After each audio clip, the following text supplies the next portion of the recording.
প্রিয় দর্শক, আজ আমরা তাশফিক নামটি সম্পর্কে জানব। এই নামটি ইসলামিক নাম কিনা, এই নামটি রাখা যাবে কিনা, এর অর্থ কি বা এটি কোন ভাষার শব্দ, সেসব সম্পর্কে বিস্তারিত জানব। তো আসসালামু আলাইকুম দর্শক, আপনারা দেখছেন আব্দুল্লাহ ভিডি। ইসলামে সুন্দর নাম রাখার ব্যাপারে বেশ তাগিদ দেওয়া হয়েছে। মুসলিম শরীফের এক হাদিসে এসেছে, প্রত্যেক মানুষের উপর তার নামের প্রভাব পড়ে।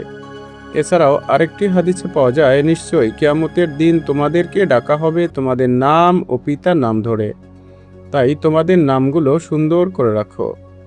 তাই আমাদের উচিত সুন্দর অর্থবহ ইসলামিক নাম রাখা।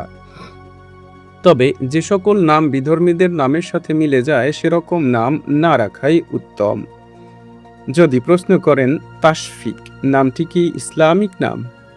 হ্যাঁ, এই নামটি একটি ইসলামিক নাম। এই নামটি সাধারণত আরবি ভাষার শব্দ কিংবা আরবি ভাষা থেকে এসেছে। এই নামটি সাধারণত মুসলিম ছেলে এবং মেয়ে উভয়ের জন্যই রাখা হয়ে থাকে। আপনাদের নামের অর্থ জানতে কিংবা ভিডিও পেতে কমেন্টে নামটি লিখে সাবস্ক্রাইব করে রাখতে পারেন। তাশফিক নামের আরবি অর্থ হচ্ছে স্নেহ, দয়া কিংবা করুণা। তাশফিক নামের বন্ধুদেরকে ভিডিওটি শেয়ার করতে ভুলবেন না।